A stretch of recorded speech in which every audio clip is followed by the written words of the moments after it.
In the newsroom right now, some changes are in store for this year's ArtPrize competition. Organizers created a new award incentive, and that is awards granted by a jury of art professionals. There are 4 categories of awards: Best Two-Dimensional Work, Best Three-Dimensional Work, Best Time-Based Award, and Best Use of Urban Space Award. Each category has a minimum prize of $5,000. Art entries will be ranked by public vote, the grand prize winner getting $250,000. You can find more information on these new categories we're telling you about and their judges. We have a link to the ArtPrize page. Of course, that is at woodtv.com. Joining me right now in the newsroom to talk about the changes in this year's ArtPrize competition, Bill Holsinger Robinson, Director of ArtPrize. Thanks for joining us. Great, thanks for having me. So, you guys decided to have juried awards this year. Yeah. You know, we got a lot of feedback last year about not having categories because you would just kind of vote on art in general.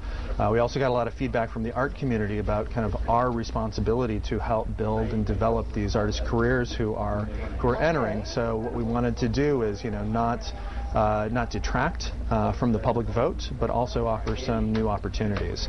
So the list of jurors that we have is a great list. A lot of experience, a lot of professionalism in the art world with these folk, and winning an award juried from them really is going to mean something, I think, for the career of the artist who wins. So this is really in response to some of the critiques, basically, from the artists themselves last year, who said we'd like to have some of the people from the art community judge our work. Yeah, some from the artists themselves, some from other arts institutions and cultural institutions. So tell me about some of the judges. You know, we've got a range of judges. Everything from Judith Berry, who's from the Art Institute Boston, with some really great experience. Zinnia from Greece, which is interesting, particularly with all the stuff that's going on in Greece right now. Right. Patricia Phillips, coming from the Rhode Island School of Design as their Dean of Graduate Studies, is fantastic.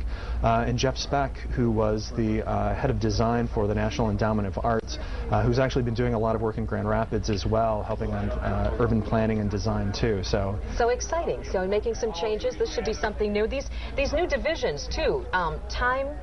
Time-based, yeah. How does that work? Yeah, well, you know, with contemporary art, there's a lot of blending between all of the categories. Yeah. We're really leaving it for the juror to decide exactly what time-based means for them. Okay. It could be everything from Young Kim's piece last year, Salt and Earth, because over time the piece kind of fell apart, to Rob Bliss's piece, to even a kinetic sculpture like the sculptures that were in the river this past year are all kind of time-based. Time has a component in them. So we're really letting the art world decide exactly what that means for this And that'll award. be up to the judges, too, to decide how that sort of unfolds during the competition. Exactly. Okay. Interesting. Couple more weeks to enter. Couple more weeks for artist registration, and then we start in with connections. And once the connections go, the public can see the artists that are locked in to ArtPrize, so that should be exciting for everybody starting in June. Bill Holsinger Robinson, thank you for joining us. We appreciate it. Thank you. Brian?